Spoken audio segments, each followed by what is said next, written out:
All right, welcome back. It is 10 April, and welcome back to the JFK Assassination Audit. This is video number 73. I'm going to call this one David Atlee Phulofshit number 1. All right, so just want to apologize for not posting a video for a while.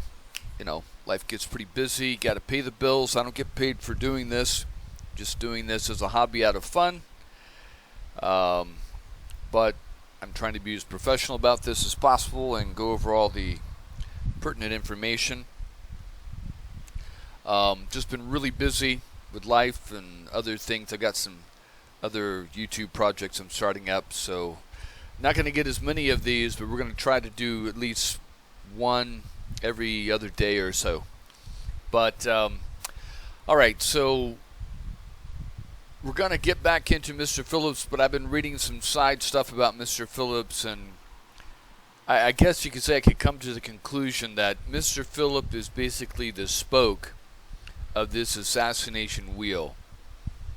So if you have, like, you know, a wheel here, you've got the spoke, and then from the spoke, everything goes out. Okay? So it seems to me that Mr. Phillips is the coordinator. Coordinating with other people, Audit, this guy from England, the minister, Oswald, the Cubans, many other people. Because as I've read, you find they keep running into either him or the guy with Jamwave over in Miami. But this guy, Mr. Phillips, seems to be the center. This is why I think we're not finding any documents on him before like 1970 something, because they've gone in and first they didn't do any documents, and any documents missing him, he's had access to these and gone in and removed them. All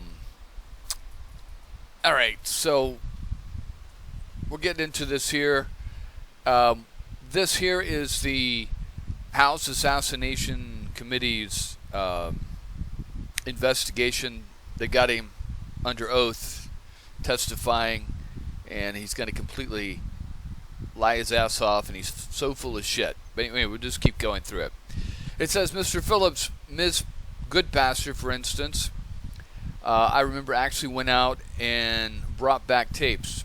And remembering our conversation last night, I remember during the night last night that you came sometimes in suitcases that were heavy and really had tapes in them. So I'm not positive where the Russian translations were made, but you brought them in, and I don't think they were probably in the station, but not out in the outside unit in any event. So here's a comment I have about this. They've made many statements before, the station chiefs down in Mexico City, that they reuse the tapes, which is kind of an indication that's kind of bullshit, because at the place where they're translating it, they're bringing the tapes to his office. That means they're using other tapes there. So, you know, with millions of dollars in the CIA budget, you think they can afford, you know, brand new packets of tapes, open them up and send the original tapes back to Langley? I think so. So this is what it seems to be saying here. Are you saying it was up to her to go and pick the tapes themselves? Yes, sir. And where would the tapes be transported to? To the CIA office. And that was located where? In the U.S. Embassy. Now, at the time that this lady picked up the tapes, had they already been transcribed? Do you know? I believe the situation was she was picking up only the ones in the Soviet language, and that she would be picking up transcripts of the ones in the Spanish language. Now, when you say she was picking up only those in the Soviet language, do you mean she was picking up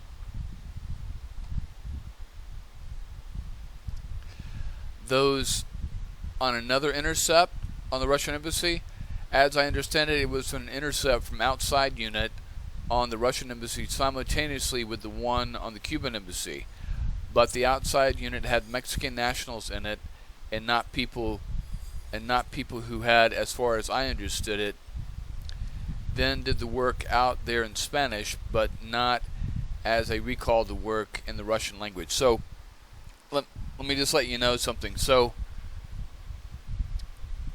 you're going to have an initial translation, and then you're always going to send that to 2 or 3 other translators to verify the initial translation, because things can be messed up, misunderstood. So this is what they're doing. They've got an initial translation team in Mexico City that's translating the Russian and the Spanish. She's bringing the tapes to the CIA office. They're putting it in. The reason they're bringing it to the CIA office in the embassy is so they can put it in the diplomatic pouch daily. This is going to go out on the flights back to Washington and back to Langley, and they're going to be translating it again there. And then they're going to telex or send in the diplomatic pouch the translation that they have, and they're going to compare them, make sure that they're working out good.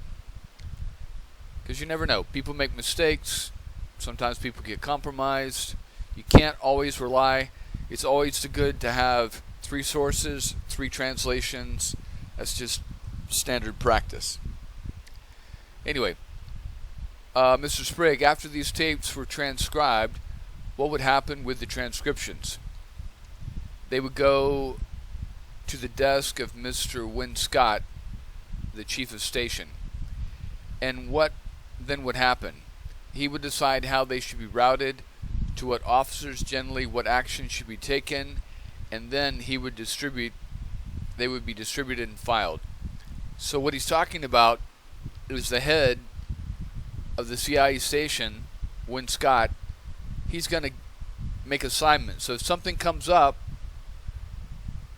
that requires someone to follow someone in a team, in a car in Mexico City, he's going to send it to that team to have them follow up on that and to organize some kind of operation. If it has something to do with maybe one of their handlers, or maybe one of their people inside the embassy, or maybe one of, government official in Mexico, they're going to have different people that are going to handle those people. They may even bring down a team from Langley. Anyway, so just keep going here. So again, you've got Phillips. You see how this is what Oswald's doing. Okay? This is what he's giving you is the American chain of command, and what Oswald would be doing is going to the Russian and the Cuban embassies, shaking shit up, and then from these communications, they're able to basically create a chain of command depending on what they're looking at. And so you see how the chain of command works here is that there's a station, there's probably some kind of manager at the intercept office. If something really, really important, they're going to send it over immediately. If not, it's just going to go in the morning pouch that morning that Mrs. Goodpaster is going to bring over to Mr. Phillips. You see how she brings it to Mr. Phillips and not to Wynne Scott. Okay? That tells you that he's in charge of that office there. And then Mr. Phillips is going to decide what the station chief is going to decide. So he has basically override over Wynne Scott, because Wynne Scott's basically the personnel manager. He assigns people to handle certain projects. But Mr. Phillips is saying that I'm the one that decides what information Mr. Scott is going to get. So that's pretty damn important, I think. If you've got this guy, Phillips, who's deciding what's important, what goes on the station chief's desk, then that tells you who's really in charge. Anyway, let's see. How would see? Okay, Can you give us the normal process that would occur when something in fact was transcribed? Yes, it was transcribed. It was a transcript, and had only solely to do with Cuban matters. It would generally come to me or someone in my shop there for the action. If some was to be taken, or if any information before it went to the files. If it was something that involved more than one thing, such as a combination of Cuban and Soviet matters, it would be routed through both persons involved, and sometimes three persons, depending upon who it was. See, he's kind of giving you a chain of command here, and a routing system, which is what we're trying to do with Oswald. This is what I think Oswald's assignment was. Even though he didn't know it, he was sent there to shake things up. So Mr. Phillips, who just got there, okay, he wants to know the chain of command in the Cuban and the Russian embassies. So he sends in this ringer, this cannonball, this, what do you call it, wild bomb, into the Cuban and Russian embassies to shake them up, and then they send back and they listen to the communications, they monitor the communications, and believe me, there's going to be like I've gone over before, there's going to be lots of different levels of monitoring.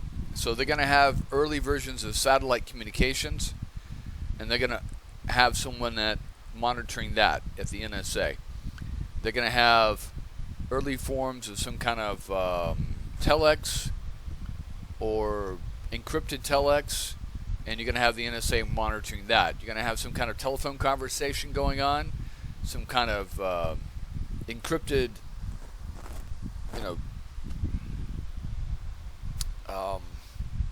telephone conversation going on. The NSA is going to be monitoring that. And that's all happening up in Maryland. Okay, they don't have access to that here. Now you're going to have also people that are monitoring and taping the telephone conversations going out from the embassies there, going to Moscow, going to some local station, even in between them. Okay, and those tapes, the ones that they put the taps on, those are going to go to that station, the CIA station there, and be brought to him that either the next morning with the new tapes that Mrs. Butterfield or Goodpasture, whatever her name is going to be bringing. There's also going to be mail that's going to be going out, and again, no Cubans or Russians are going to be putting any kind of coded or any kind of important information in the mail. It'll just be about, to regular civilians about their visa or things like that. But still, they're going to monitor that. And then maybe international mail, definitely going to monitor that, especially anything going to the Eastern Bloc. And of course, the Soviets are not stupid, so they're going to have, if they're dumb enough to use any kind of mail, it's going to go to some station in Canada, and they're going to have someone that's going to forward that, open it up, put it into another package, and then send it from Canada to,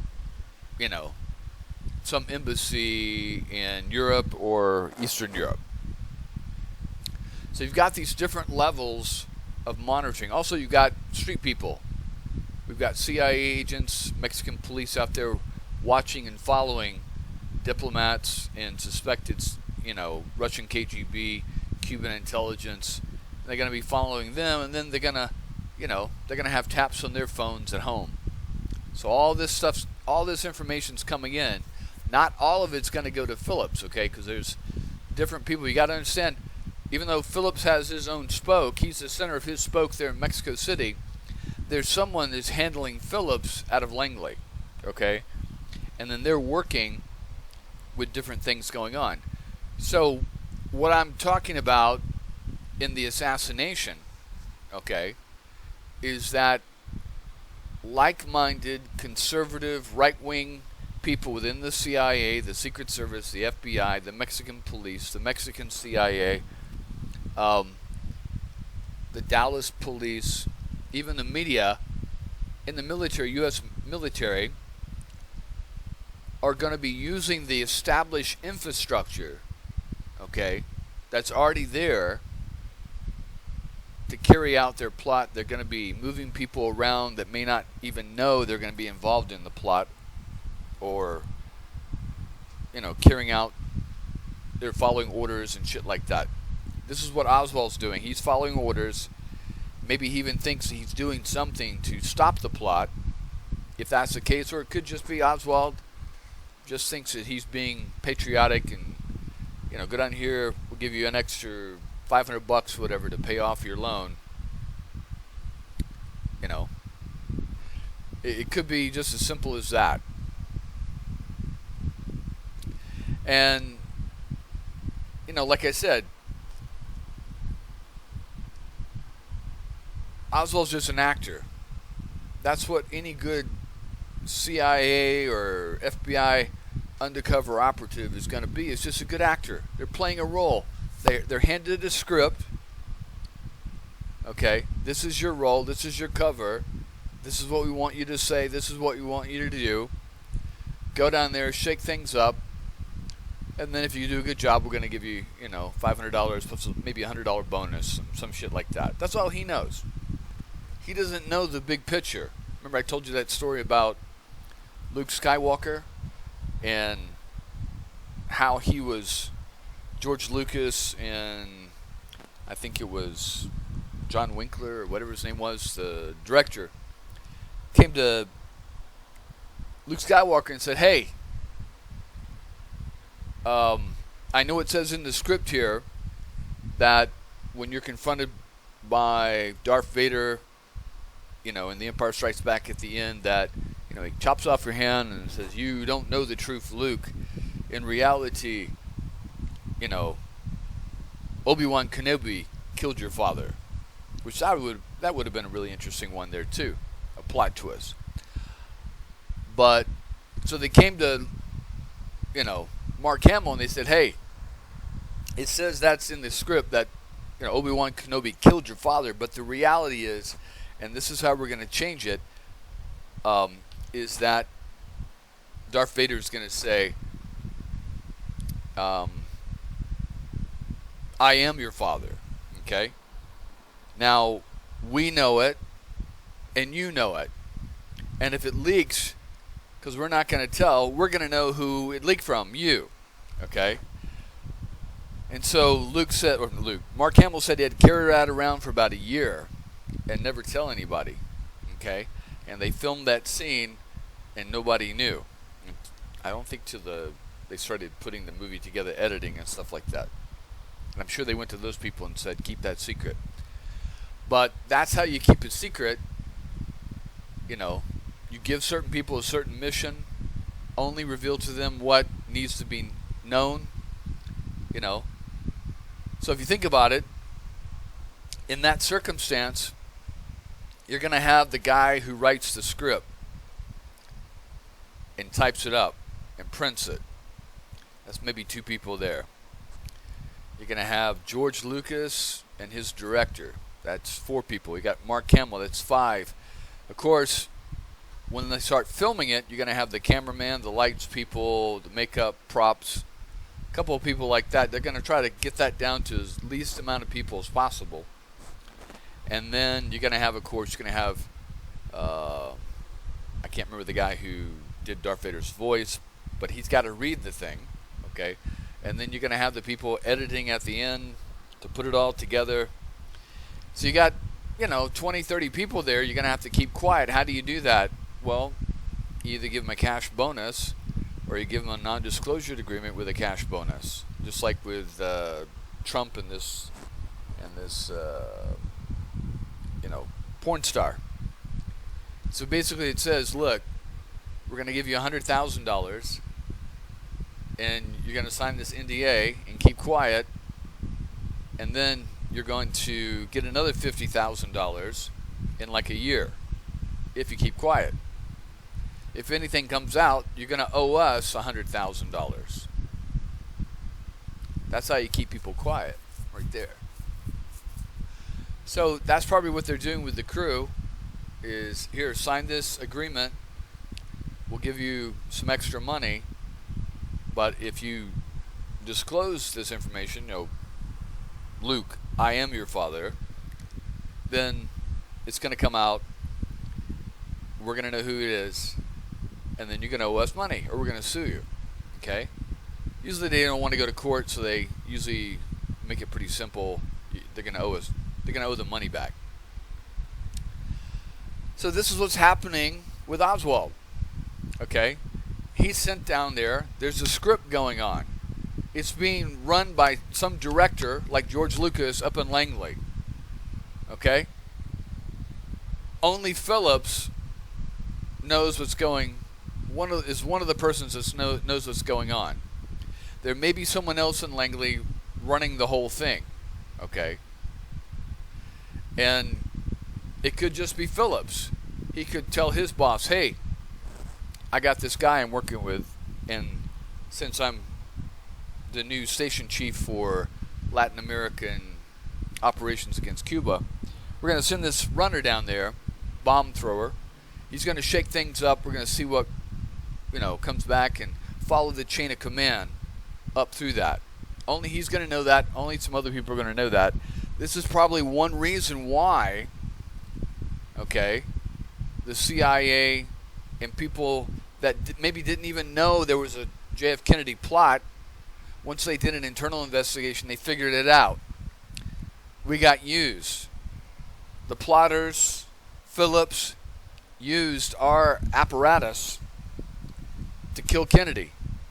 But if it comes out that we know it's a plot and that Phillips was involved, the backfire will come back on us and maybe even destroy the entire intelligence community, and the CIA. And you got people with jobs and cars and yachts and houses and kids in private school and summer homes and mortgages and pensions and retirement. All these things build up to a really good secondary plot to cover up maybe a plot they didn't know about initially but eventually found out. So this is what I'm thinking, is that Phillips snookered the CIA and his chief back in Langley. And then once they figured it out, this is why all his paperwork disappears. There's no communications, nothing coming up at Nara. He was station chief down in, since 1962 to 65, down in Mexico City. He gets this new promotion to Latin American affairs involved with Cuba, and nobody's finding any documentation or any paperwork about him. I mean, I'm going to read you a document later on that's at least 150 pages. That's at Nara. That the FBI put out multiple agents, spent God knows $100,000 investigating one guy that sat by Oswald on the bus from Laredo to Mexico City for 12 hours. One guy. 150 documents. I'm sure there's more. But they got nothing on Phillips. Nothing. The first documents that come up is this document right here. When the House Assassinations Committee in 1976, 77, 78 is investigating him, is getting him to answer questions. And it's funny, I listened to these people with the International Spy Museum, and ex-CIA officers and stuff like that. Really interesting. Been in there 20, 30 years. And they talk about, a lot of them like to talk about how they got into the CIA and what happened and their training and all this kind of stuff. And eventually they all come across this initial interview with the polygraph, even though a polygraph isn't acceptable. And they always overemphasize how the CIA emphasizes not lying, which I find almost impossible to believe. being untruthful and things like that, which is actually opposite of the job description of a CIA officer, because what a CIA officer's job is to lie. You look at Putin. His operative main thing is misinformation. Spinning yarns, about COVID and about the election fraud. And he's got all these people out there running around about Hillary, all this shit. That's an intelligence officer's top job, is to take misinformation and make it believable. So when I hear these people talk about the CIA, what you're hearing is public relations mumbo-jumbo bullshit. Okay?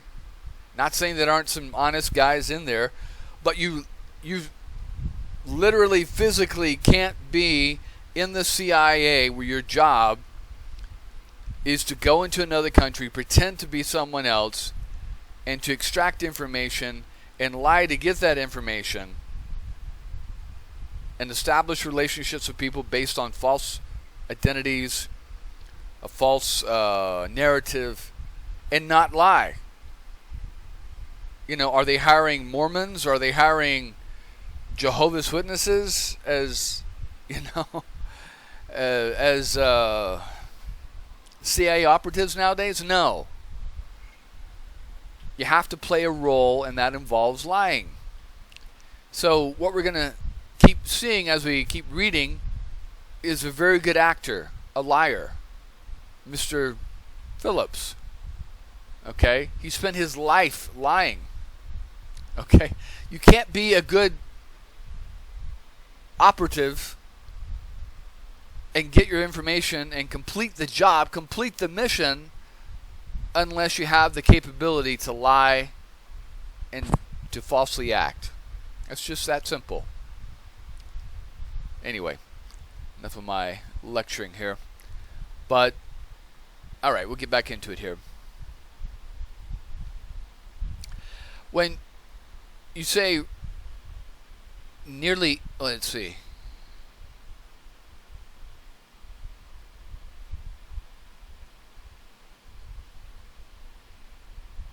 Alright, so when you say nearly everything, does that mean they did not get everything? Yes, because the chief of station, at his discretion, if there was something he felt was very, very sensitive that some people did not need to know, in that case, there was occasions when he would cut out one transcript or send it to only one person. And so what he's talking about is compartmentalization. Okay? Not everybody knows everything. No, but everybody needs to know everything. Again, when I read these statements by fucking guys, informants, and people that's, say they know about the assassination, or I was there with the assassination, and they start talking about all these meetings when everybody was at the meeting and they saw everybody and they knew everything and they knew this and they knew that, and just impossible, because no one's going to allow someone, a loudmouth, to know everything. Okay? And the same thing with the CIA. Not every CIA agent knows what's going on in Mexico City. And if the station chief, Wynn Scott, can compartmentalize to what documents and what information goes out to different agents, and the tapes go to Mr. Phillips, and he decides what goes to Mr. Scott, don't you think he can compartmentalize what Mr. Scott is going to get? So maybe even Mr. Scott, the station chief, may not even know that they're about the plot. And again, you have this right-wing group, of which Phillips is one key figure, compartmentalizing and using the apparatus of a government agency to carry out their own private assassination of Kennedy. All right. That is right. Why did you report directly to Wynn Scott and not to the deputy, which was normal procedure? Sir, it was because of the personality of Mr. Scott. He was a very strong man, and he did not delegate. So I did not obligate according to the system. And the second man was the superior, but in fact, Mr. Scott would call me and say, Phillips, do this and do that. You see? So he's figured a way to get straight to Mr. Winscott and cut out the middleman. And then he can feed Mr. Scott, the station chief, whatever story he wants to give him. So it says, when these memos of transcriptions were processed around, what would then occur with them, and what action would be taken? In some cases, it was more informational only, and it went to the files. In other cases, there was action, often indicated by Mr. Scott by writing on a piece of paper, please advise so-and-so, or to the reports officer, I believe this should be disseminated. A formal dissemination would be sent to the intelligence community, or any one of the number of instructions as resulted on that. There might be a query of what information do we have on this subject or this person, and then it would go around and someone would actually have a specific responsibility to do to that action. So there you go. So unlike nowadays where we use email for almost everything, back then they would write down things. They would, Mr. Phillips, can you come into my office for a moment? And they would tell you directly, okay?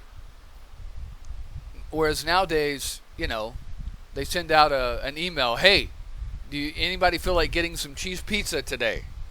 Okay? And then people take all kinds of crazy interpretations of what all that crap means. Oh yeah, I may have 5 minutes for some pizza today, But back then, people would write notes, and then if there was anything formal outside of the station, okay, because what we're talking about is an office full of people. Hey, come into my office. I want to talk to you for a moment. They would come in there. They would chat. He would give him some orders, information. Here, take a look at this memo, and I want you to do this and this and that on it. And he would either write it on there or he would verbally tell them what to do. Okay? And then, depending on the task, they would either send out a specific telex official message to Langley or some other department somewhere else. Okay? So you can have a lot of things going on inside the office that's never recorded, never shows up, never written down, and is never going to come up in NARA as a document. Okay? And same thing with Phillips. When he's assigning people to do things, you're not going to have a memo of Phillips saying, hey, Oswald, go meet me here and I'll give you the $500 so you can go to Mexico City and do this job for us, okay? And you're never going to have a memo like that because it's all going to be in person, okay? There may be a phone call to a phone booth somewhere at a certain time that says, hey, meet me at so-and-so place at so-and-so time. Or they may just leave an X on the side of a post office, a big blue post office box, mailbox on the side of a road on a street somewhere that Oswald may pass by. So it's a lot less formal back then. So like I said, you're not going to have any memos that you're going to find in NARA. Don't even bother to search. It's going to say, we did it. It was me and Phillips and Oswald, and I paid him this much money from the Mexican bank to kill Kennedy on this date. You're just never going to come across that memo. Okay?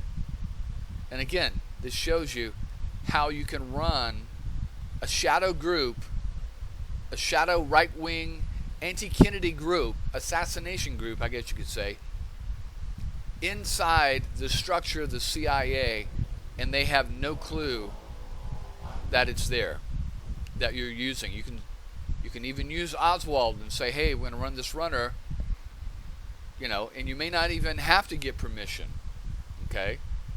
Because there's going to be soft money. There's going to be a petty cash account that you can use for certain expenses, paying off informants, things like that. And all you have to do is just maybe once a month put up a report. You hand that to Win Scott. Says, I paid $1,000 to informants this month. And Mr. Win Scott will put that together with the light bill and the electricity bill and the rent and the payroll for the Mexican citizens working in the office there. And they're going to send that to Langley and get a check, and then the check's going to come down and boom. It's going to be that informal. Anyway, so we're going to come back to this. We're going to keep going on this and, see what else we can find. But we're going to switch gears now. All right, so we're going to go back into it. Again, this is this video with Oswald and the CIA in Mexico City, Edwin Lopez and Dan Hardaway, and they're talking about, this portion is George Joanides, who's the station chief down in Miami. He's directly handling the anti-Castro Cuban operations, okay? So he's handling his end, and then you've got Phillips over here handling his end in Mexico City. All right, so we'll get into this. Is he shuts our office in the CIA, and the new arrangement is that we will work out of the headquarters building of the committee, and that we will be required to formally request everything we want to see, and that it will be provided to us in a safe room at our headquarters. And the alleged reason was so that they could keep an accurate record of what we were asking for and what we had seen. What it was they were able to slow us down and shut us off from anything really significant that we were looking for. And I go into some of the details in that in the presentation that I did in Pittsburgh, which again, I don't want to repeat because I want to go one step further here today. And I want to offer some views. Again, this is an ancient tactic. Even Napoleon mentions this, that you don't have to kill the truth, okay, or defeat the truth. All you have to do is delay it. And what he meant is delay it until everyone else is dead, okay? So, again, this is what the CIA is doing, and it's worked. Everyone's dead. Anyone that was involved in the assassination is most likely dead now. I mean, think about it. Oswald, who is 24, born in 1938. It's 2023 now. He was born in 1938. Oswald would have been 85 years old this year. Okay? So, and he was on the young end. There's people involved like Phillips and all these other people that were 10, 15, 20 years older than Oswald. So they would be like 90, 100 years old now. So, again, you don't have to kill the truth. You don't have to fight the truth. All you have to do is just delay it enough till everyone dies and no one gives a damn after a while. And, again, you see the same pattern because, Trump has learned from the best. Trump's doing exactly the same thing, and it's worked. What you do is first, you deny the truth. When you got people talking about his taxes, women talking about him sexually attacking them, all these legal challenges, you deny the truth, okay? Then, if that doesn't work, you attack the truth. You attack the messenger. You go after the messenger. You denigrate the messenger, okay? You don't address the truth. You go after the person's character. It's just a porn star. Oh, she's just a Playboy model. Oh, she's just in it for the money. You denigrate, and it's called character assassination. You go after the person who's making the accusations. And then when that doesn't work, you attack them legally. You bury them in debt, legal fees, and and we see this with Stormy Daniels, that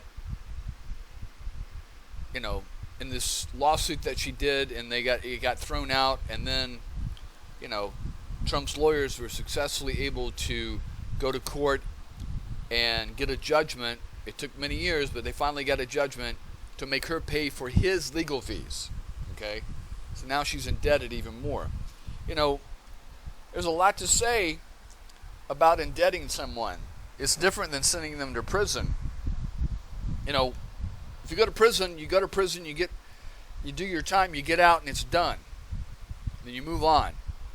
A debt follows you around. It affects your credit, affects your ability to get a job, and if you've got a judgment, that can affect your bank account and your poverty level. Okay? So that's what you do. First you deny, then you attack the messenger, okay? And then you indebt the messenger. You enslave them, okay? And if all that doesn't work, then you delay, okay? You see how this is dragged out on all these different cases with Trump and, anyone else. You drag it out to either no one cares, or the witnesses die mysteriously, or maybe the target, like Trump, dies. Trump's 76 years old. You don't think he's going to be around very long? I mean, when you get to be 75, you're pushing it in America nowadays. Even if you got the best health care in the world, what kind of life are you going to have at 80, 85, 90 getting out of prison? So, Trump isn't long for this earth. That's not a threat. That's just reality. That's the way nature of humans are, is that we're not going to live, we may live to 100, but those last 10, 15 years are not going to be our best years, okay? So, again, that's what you do. And then you also play the sympathy card with your supporting base, okay? That I'm like Jesus, I'm being persecuted, all these things. So this is what you do. But anyway, going back to this thing, again, their tactic has worked perfectly. What he's talking about, the events he's talking about, happened in the 1970s. It's now 2023. What he's talking about happened in 1978, 45 years ago. And we still don't know the truth. So you start a campaign back then, 45 years ago, to control the information that they got and to delay it, to delay everything. And it's worked. It's worked. People died. I mean, how many people died during this House Assassination Committee? As soon as they got called to witness, all of a sudden, boom, they would kill themselves, or all of a sudden they would throw themselves, out of a 6th floor, 10th floor window of a building, or they'd end up chopped up in a drum in Miami Bay, or they'd end up, shooting themselves in the back of the head 3 times. What was 10 people got killed or killed themselves back in the day, 45 years ago? Nobody got killed before that or committed suicide before that. Then all of a sudden, when all these people started getting called, they all started getting knocked off. Again, it goes back to that. If you can't, delay the truth, lie against the truth, you kill the truth. And then you even kill the people involved in the truth. Okay? So that's what he's talking about. What he's talking about here is how the CIA is delaying the truth. And expand a little bit on, if you download the written presentation of those Pittsburgh remarks, I'm expanding on what I said in footnote 30 of that paper. But the what I want to talk to you about is what possibly were they keeping from us? What was it that I had found that they were concerned that I could dig deeper into? And this was not apparent to me at the time because I didn't know about Joanides. It's only through the work of Jeff Morley and through the work of Dr. John Newman that I've been able to put together what it was that I had that was so significant from their perspective that I didn't see at the time as being as significant as it was. I knew it was significant, but not near as significant as it is become apparent in light of the other facts that have come out. Here's what we know. David Phillips recruited the leadership of the DRE while he was serving in Havana in the 1950s and was the DRE's first case officer. At the time it was known as the DR, and it was in Cuba. When the DRE leadership fled Cuba in 1960, a guy named William Kent, a case officer in Miami, became the DRE's first case officer in the United States and organized them into an effective organization. After moving from Cuba to headquarters, David Phillips became responsible for some of the early disinformation operations aimed at the Fair Play for Cuba Committee. He designed the first anti-Fair Play for Cuba Committee operation. That was David Phillips that did that. You see that? During the Bay of Pigs. So this is how you know who's behind who's the puppet master behind what's going on. You see Oswald, he's out there passing out these flyers. He's been unemployed for over a month. And what does he do? He dresses up with a tie and dress slacks, and he's passing out, he'd have to pay for those handbills, okay? That costs money. He's only getting unemployment. He's got a wife and child he's trying to take care of, and he's unemployed. And what is he doing? He's passing out flyers. Now, Dean Andrews said that when he saw Oswald doing this, because Oswald did this a couple of times, that Dean Andrews was like, what are you doing? Are you insane? You come to me to get help about changing your Marine discharge status. This is not going to help you by passing out literature for a communist organization in the streets of New Orleans. And then Oswald, this is what Dean Andrews says. Oswald says, no, you don't understand. It's okay. I'm getting paid $20 for the day to do this. Okay? That's pretty good money. If you're doing 4 hours, that's like $5 an hour. Back then you're making $1.50 an hour. So someone was paying Oswald to do this. Again, this gives you a clue about Oswald's position. Okay? Here, Oswald, go pass out these flyers. Here's some money. Here, Oswald, go to Mexico City. Here's $500. We want you to do this, this, and that. So Oswald is just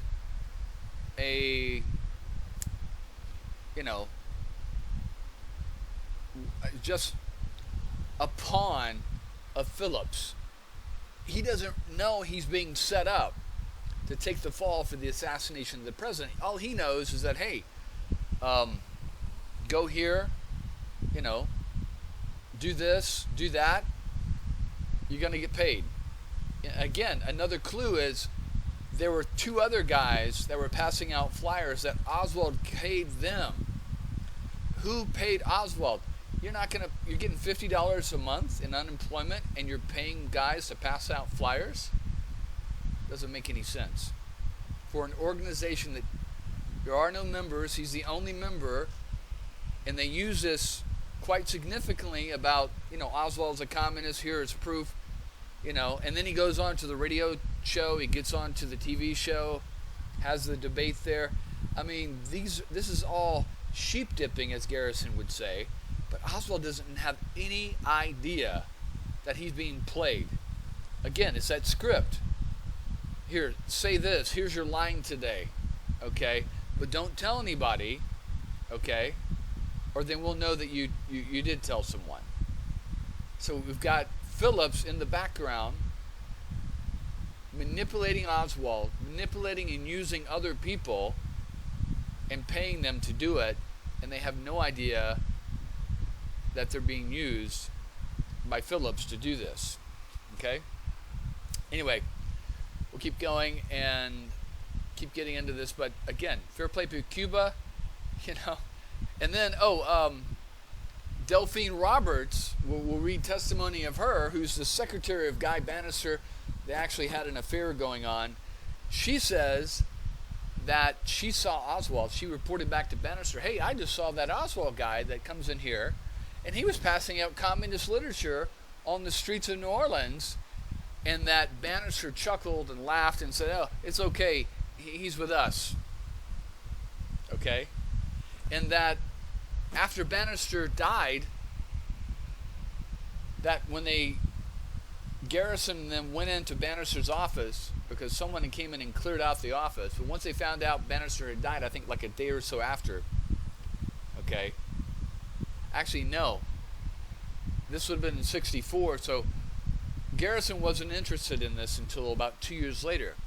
But when he sent out his investigators, they were able to get items from his wife, who he was leaving to go hang out with, get married to Delphine Roberts. His wife handed them papers that she had found when she had cleaned out the office, and one of them was a flyer for this Fair Play for Cuba committee flyers. Okay? And so that's very, very interesting, I think, that all that was going on there. So again, it just shows you that you've got Phillips. He's either handling directly Oswald, or he's got other people like Shaw and Bannister handling Oswald, but he has no idea, that he's being handled to be set up as the patsy. Okay, all he knows is that, okay, go pass out these flyers, and what we're going to do is anyone that takes the flyers and calls or comes by, take down their name and number. We're going to give that information to the FBI. We're going to follow them. We're going to, the FBI is going to follow up on them and check out, see if they're communists and stuff like that. So it makes a lot of sense. Oswald thinks he's doing it for patriotic duty to weed out communists, when actually he's being set up as the communist. And it goes back to that little pinwheel. Okay, so you got the spoke of the wheel. Here's Phillips. There's Bannister, and then there's Shaw, and then there's Oswald. Actually, no, it'd be Shaw's here, closer to Phillips. Then you've got Bannister, and then Ferry, and then you've got Oswald. Anyway, so you keep going. Phillips was in charge of anti-Castro propaganda operations at headquarters. As such, he worked closely with a guy he called Doug Gupton at JM Wave. Doug Gupton was William Kent. Phillips described their working relationship as being very close. Gupton wasn't a registered pseudonym, but was rather a cover name that Kent, the true officer's true name, used in the field. It is very likely that William Kent, Doug Gupton's registered pseudonym in 1963 was Robert K. Truchard. Phillips' work on Cuban disinformation continued after his transfer to Mexico City in 1961 until he left Mexico City in 1965. In the fall of 1962, George Joanides was handpicked by Richard Helms. Remember Helms promised the Secretary General of DRE that he'd have a personal representative. Joanides was handpicked by Helms. Joanides was part of what was known in the CIA as the Greek Mafia that came out of the Greek operations in the late 1940s and was directly tied into Thomas Karamessine's and Richard Helms through personal loyalties as well as professional relationships extending back into the late 1940s. He was handpicked by Helms to replace Ross Crozier as the DRE case officer in Miami after the DRE's public opposition to the policies of the government during the October 1962 missile crisis. Joanides reported directly to Richard Helms. See, there you go. So, like I said, this is exactly, I believe, the date when the establishment decided to turn on Kennedy and to go ahead and assassinate him.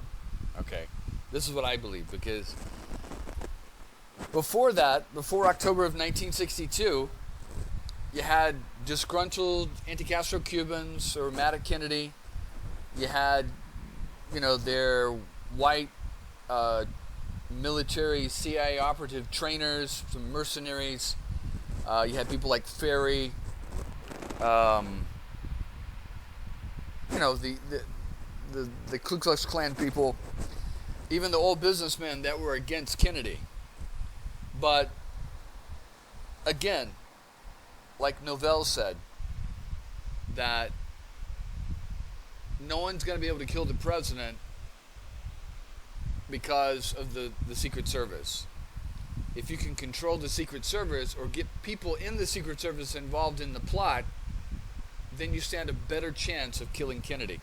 So this is what happens in October of 1962. The military, a greater number of CIA establishment people, FBI people, Secret Service, the establishment people that had right-wing sympathies, okay, decided that Kennedy has to go. Okay, that we can't keep going on like this. Here we almost had a war, and we should have gone in and taken out Castro. And a lot of people don't understand that in 1962, one of the reasons that Khrushchev put the missiles into Cuba is because Russia did not have very many missiles. We actually outnumbered the Russians, okay, in nuclear weapons and missiles about 10-1. Okay, they had a larger army, maybe a larger air force, but in actual nuclear weapons, okay, we outnumbered them 10-1. It was just amazing. This is one of the reasons why Khrushchev put the missiles in Cuba, is to give them some kind of closer strike, to allow them to have a little bit of air to breathe, I guess you could say. Now you see, after Khrushchev is removed from office, which happens in 1964, okay, so you have hardliners in the U.S. that removed Kennedy by assassination. You have hardliners in the Soviet Union that remove Khrushchev. They give him the option. Now you can either retire to your dacha peacefully, or you can, have our guys kill you or end up in a gulag. And we hate to see your brain splattered all over Lenin Square or Red Square like Kennedy was in Dallas. Oh, and by the way, Khrushchev had the KGB, after the Kennedy assassination, do a investigation of the Kennedy assassination, and they came to the conclusion that it was right-wing Southern elements in the military, the CIA, and the FBI that assassinated Kennedy. It's exactly what I've been saying.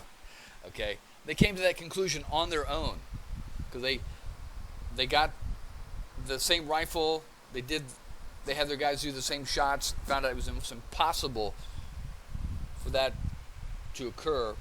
They looked at the personnel. They looked at the KGB files of Oswald while he was in Russia, and they found out he was completely unreliable and completely unorganized. He never would have been able to carry it off. Okay? Again, Oswald is an order filler. Here, Oswald, go pass out these flyers today. You'll make $20. Here, Oswald, go fill this order of books for your work today. Okay? Here, Oswald, here's $500. Go to Mexico City, okay, and shake it up down there. Act crazy. This is your script. This is your character. This is how we want you to act. Act desperate. And again, you got to ask yourself, how stupid is it? You're going to kill the President of the United States in Dallas, even though you don't know that Kennedy's coming to Dallas, right in front of your building that you're going to get a job at. You don't know that you're going to have that job there. But in September, October, you go down to Mexico City to get a visa, to get into Cuba, to get into Russia, so you can come back to the United States and kill the President of the United States. It doesn't make any fucking sense. But anyway, getting back to all this, is what I'm saying is that the establishment turned on Kennedy in October 1963. People that said, no, yeah, that Kennedy, I wish some son of a bitch would kill Kennedy, but I'm not going to be part of that. Because there's still a democracy, there's still elections, and I still believe in the Constitution. But then after that, they said, hey, Kennedy's got to go. One way or another. Maybe some of these crazy Cubans, we can get them to get involved in it. Now, what happens here, what he just said, is that Joanides replaced the station chief of JM Wave in October of 1962, right after the Cuban Missile Crisis. Okay?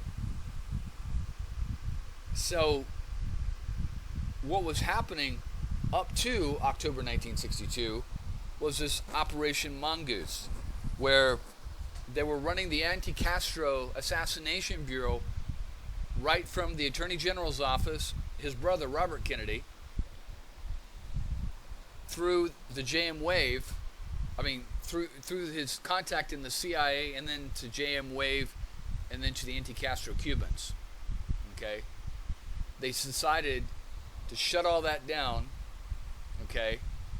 And that's where you see this after, because basically Kennedy made a deal with Khrushchev. We're not going to invade Cuba, and we're going to restrain the anti-Castro Cubans from attacking the Cubans, because that would, we know you guys still have nuclear weapons there, that would cause a third world war. So after October of 1962, they sent Joanides down there to control these anti-Castro Cubans. Okay? But what they don't know, they go to Helms to send someone down there to control these anti-Castro Cubans. What they don't know is that Helms has sent them down there to increase the anti-Castro levels. Okay? This is what he's doing. And then they're going to turn that anti-Castro sentiment of those assassination teams and turn it on Kennedy. Okay? That's what they're going to do. I'm not saying that Helms was involved in that, but this is what happens. Okay? Again, think about the office that you work in. Even if you're the owner of a business, even if you're a mid-level manager of a business, you don't know what the hell's going on everywhere in that business. Okay? There's shit going down that you don't know about. It's impossible to control everyone. You can put out threats and make them sign letters and do all kinds of stuff, but they can use that organization to do certain things. Anyway. Alright, so we're going to stop there and go into our covert section, and we'll keep driving on here. I'm going to write down my minutes because I forgot last time. Alright, thanks. Alright, so now we're going to check out the Russian embassy in Ottawa, Canada. That's north of the U.S. We're going to look at our God's eye view here. Oops, hold on. Got to go backwards. Now, Ottawa is the capital of Canada, like Washington, D.C. They've got a really extensive counterintelligence division. I think it's in the RMCP, or I think they may have changed. It used to be the RMCP had their own, like the FBI had their own counterintelligence division. But I think they actually started just in the last 10 years a specific counterintelligence division that's separate from the RCMP, but I'm not exactly sure. But anyway, here is Canada, and you can see we've got Toronto down here. Let's get some more perspective here. So you got New York, you got Toronto, you got Montreal, Quebec, and then you've got Ottawa, kind of in between there. So let's take a look at the embassy. Now, where is this? I've never been to Ottawa, so I'm not exactly sure how this is set up. So it looks like it's set up on this Ottawa River here. I'm sure that they've got some kind of Capitol building. It's probably downtown. It's probably, oh yeah, Parliament. Yeah, because one way to find the government buildings in any country is to look for the banks. Whatever you see, the banks is going to be like the government and then they're going to be surrounded by the banks. It's sort of like a wall of finance that, you know, protects them or locks people out or whatever you want to call it. So there's like another river here. I'm not sure what river this is. That goes into the Ottawa River. And then you've got like Parliament, looks like it's over here. And then you got the Russian embassy on this river. So let's take a look. There's a nice little park right there. And right next to the Algerian embassy, they got a retirement place. They got the embassy of Sudan, embassy of Bulgaria. A lot of these embassies will kind of all be in one area there. We've got like Embassy Row in Washington. So you got, let's see, Brazilian embassy, Kenyan embassy, Ivory Coast. Yeah, so they're all kind of in there. I don't know if this is a new building. It's probably a new building. But, alright, let's take a look here. So, take a look at the pictures. It's kind of interesting though, it's on a corner here, and that's kind of a good way you can protect your embassy, because you can actually put police here, and then they could stop anybody from coming up on you.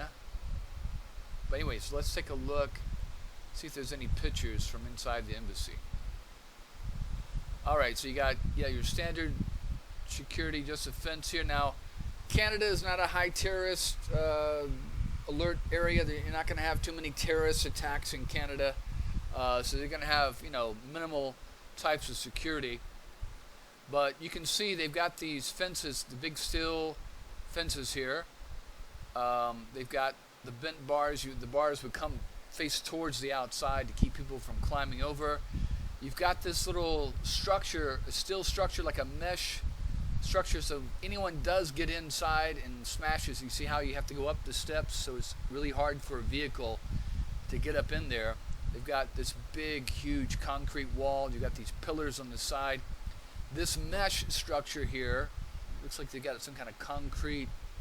Yeah, you see, you got these pedestals. You got a concrete block, and this is to keep, if a car does get into here and blows up stuff, it's to keep the blast centered here and out of the windows. So that's pretty good. Standard, kind of standard security there. Let's see, what do we have here? This is some kind of memorial. What is this? It's in Russian. This is a famous photo from World War II. I remember, although that looks like the one from the Spanish Civil War. Anyway, that looks like a Russian soldier during World War II. I don't know why they have this out there, but of course these letters are in Russian, so you can't really read that. Alright. Yeah, so there, you see, you got that's that front gate there. You see they've got these little curbs that go up. You see here? This is to stop any vehicle that's, about 6 feet, 12 inches high there. You've got reinforced concrete. They've got these pylons that go in the ground here. You've got a gate, reinforced gate here. This is like a pedestrian gate. Yeah. Pretty standard. There's that same picture again. Same picture. Oh, it's the same picture again and again. I think that's it. Is that it? No, that's not. There's more. Looks like that's out by the front of the embassy there. I'm not sure what that is, but I think that's going to be it. Alright, so now we got our street view. Looks like we got somebody protesting. Yeah, you see how they've got this, that's either a beam or concrete there. It's probably bolted into the ground. And that's really good at stopping trucks. They got this little wire mesh in case someone tries to throw some shit. So let's take a look here. Now the Russian embassy is going to be a good place, kind of a neutral ground to, even though they're a NATO ally, you can still do a lot of stuff out of this Russian embassy. Okay, the Russian embassy is going to give you access pretty freely into the U.S. Okay, whether going across the border directly or indirectly. Now, a lot of these sleeper agents that they found in America actually started off in Canada. They came from other countries, they studied in Canada, and then they ended up coming into the U.S. and, you know, not coincidence, the last two foreign wives of Trump, Ivanka and Melania, both came through Canada. They came from their respective countries into Canada. They got into modeling or whatever. I think Ivanka married like some rich guy or something like that from Canada, and then he got divorced, and then she moved to New York. And then I think Melania came in through some kind of modeling agency or something like that through Canada, and then she had some, I think she was working at some agency out of Canada and went into New York to do some shooting, and then she ended up staying there, overstaying her visa, of course. And, but yeah, so you got a good little concrete wall here. This is for the park. There's like a little park here. I'm sure they've got some kind of, if I was the police, if I was the counterintelligence of Canada, I'd be putting cameras up here. I don't see anything. Doesn't mean there's not something there. That might be something there. But, and then you see you've got these telephone wires here. Now you see how these telephone wires, they come here and then they stop. So that means these telephone wires are going into this embassy. Now the Russians aren't stupid, okay? They're not going to be like, you know, they're not going to be on the telephone with Putin saying, yeah, Mr. Putin, yeah, we're trying to get those compromising pictures of Justin Trudeau, but we're not having any luck right now. They're not going to be saying that on the telephone wires, because they know that those are going to be monitored. There's probably going to be, you know, matter of fact, let's see, let's go down a little bit. There's probably going to be some kind of box, probably that one right there. Yeah, you see that box? That's going to be collecting information. And it's interesting that they put it by a park by a river. So, you know, this would be too damn obvious to meet contacts here, but you never know. You know, they could meet someone here. It would just be a hop, skip, and a jump. But let's take another look here. Usually what they do is your technical guys will put some kind of box on the pole or near the pole, and it'll be recording all the information and sending it via some kind of transmitter. But anyway, so we'll go up and down the street here. I don't know who color it is. Maybe someone running for office. Ah, okay, there you go. There's your first camera. Wait. I think that's a camera. Oh, no, just a light. I'm sure that the police or the Canadian government has cameras hidden somewhere where they can watch who's coming in, taking, you know. Matter of fact, there's a police car right there. So, let's look at the corner here. I'm sure the Russians have all kinds of cameras on this corner. This would be a danger spot here because someone could easily, you know, come up through this park, hop, hop, hop, and boom, they're inside. But, you know, I'm sure they got motion detectors on the fence. They got cameras everywhere, so you'd be really stupid to be doing that. But let's see here. Yeah, as you can tell, this embassy's been here a while. You see they got these trees. They probably planted these trees 60, 70 years ago. And you see it also gives them a little bit of cover. And also blast cover. If there's some kind of, if you got some crazy guy with a cement truck coming around the corner here, if he tries to punch in through here, you're gonna get hung up in the trees. It's gonna be really hard coming from a straightaway. So he's gonna have to go up here and then take a right, which will slow down the force of his truck. Okay, and so that's good for security. Now what is this? Okay, there's the Russian flag. Is there any cameras on this pole? Okay, you see these dots? They've got these blurred for some reason. So there's probably something that either the government or the Russians have there. Let's try to look at it from the opposite end. Yeah, see they got them blurred here too. So now you can go, governments and even yourself can go to Google and say, hey, this is a sensitive area. I don't want my house or these photos, put in on Google Maps. Any weirdo can see me. Now what is this? They got some kind of board here. So this is probably some kind of information board that says, hey, we're open here on these dates. It's probably some reason they got another gate here to get in. Very different than the Mexican one. It's not as old. It's probably, I'd say, maybe built back in the 80s, maybe the 70s. And you can see, look here. Let's take a look at this. Yeah, see somebody's putting through a pipe. I don't know if the Russians are doing this or they're doing it, but they're digging up the concrete. Yeah, look, they got underground parking. Very good. That'll cover what cars are there.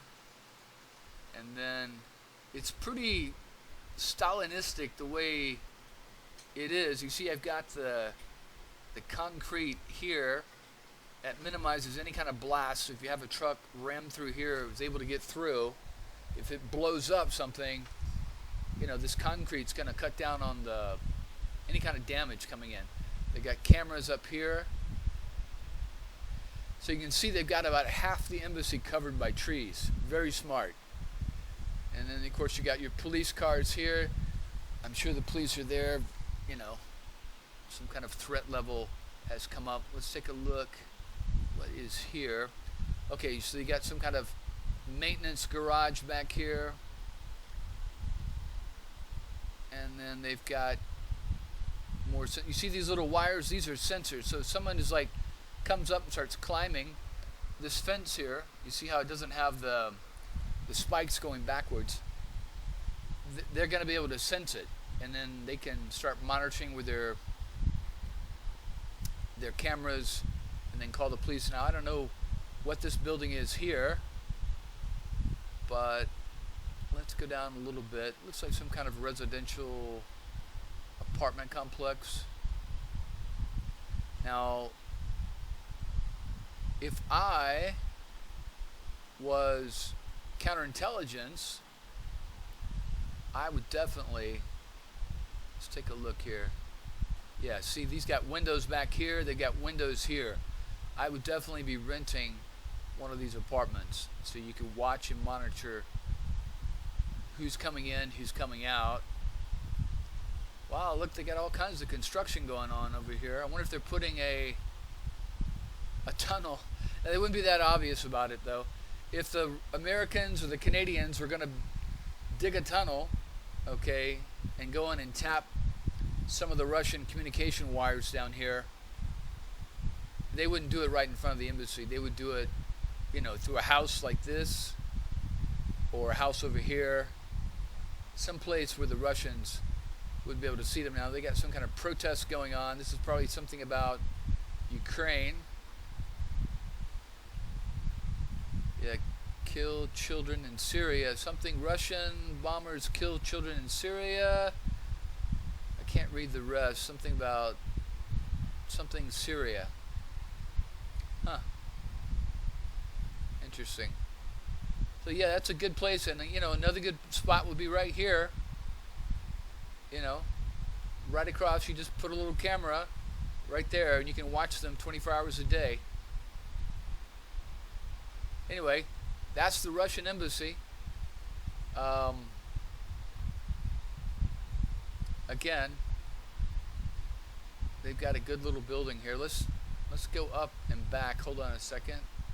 I want to see how close they are to the river.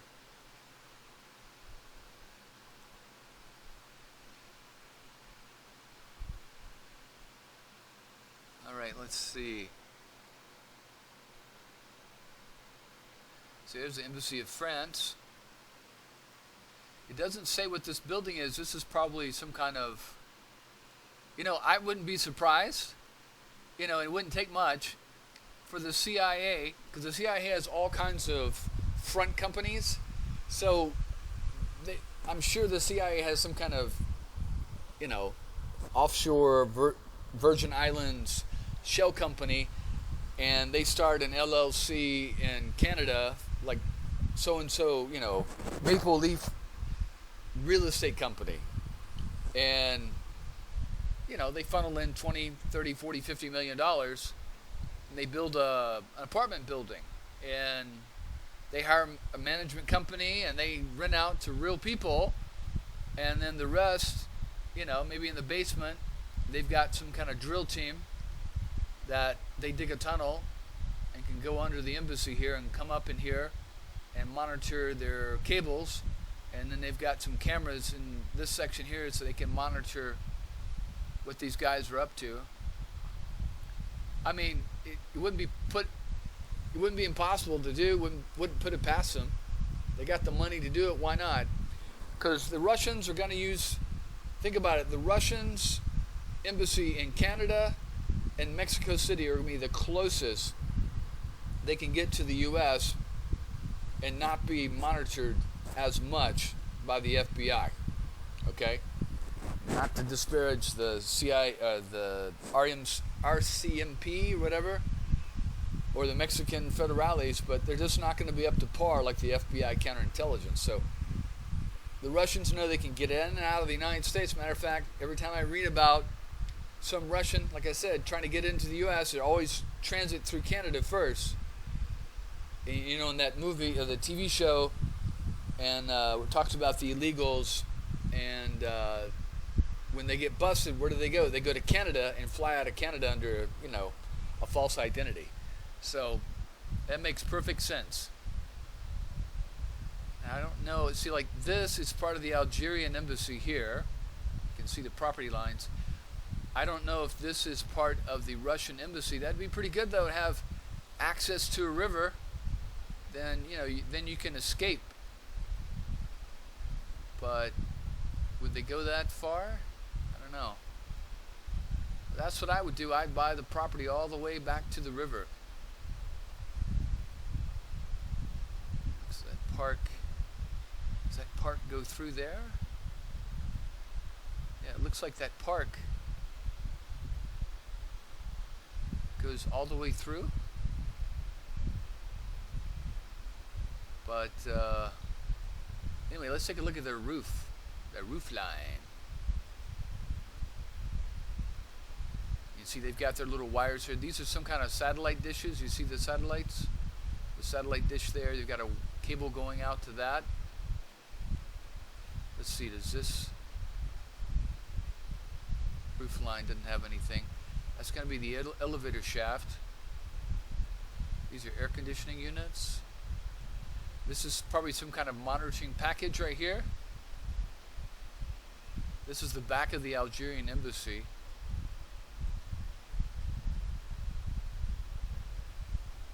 I don't know what this is here. There's another satellite dish, but look at that. They got some kind of cable going across it. This is some kind of solar panel, and this has got to be some kind of monitoring unit, or maybe some kind of scramble unit. Maybe this is what that is. Maybe it's some kind of anti-detection scramble unit. There's another satellite dish right there. Wow. Now that one's going to be hard to access.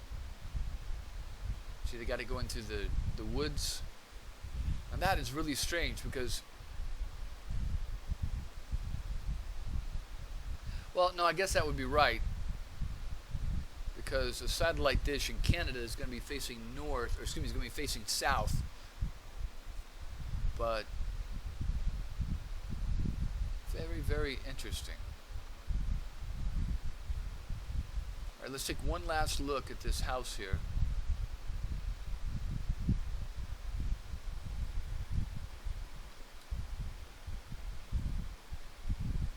Now look at this. They got a flat roof, and it almost looks like it's been digitized over.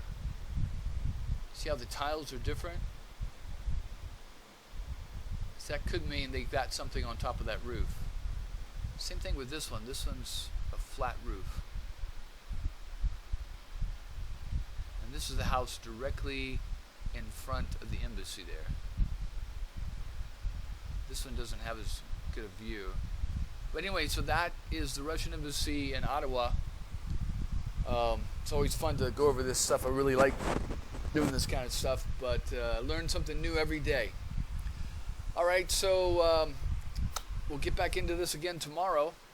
And tomorrow, we're going to... Actually, no, I'm doing these JFK videos like every other day. So tomorrow, we're going to do... in 2 days, we're going to do... What am I doing next here on this channel? We're going to do the RFK assassination. We'll just do a brief intro on that. We did a brief intro on the MLK. And eventually, we'll go to Watergate, and then we'll swing back around to the MLK assassination. We'll just keep hitting those on the off days there. All right, take care.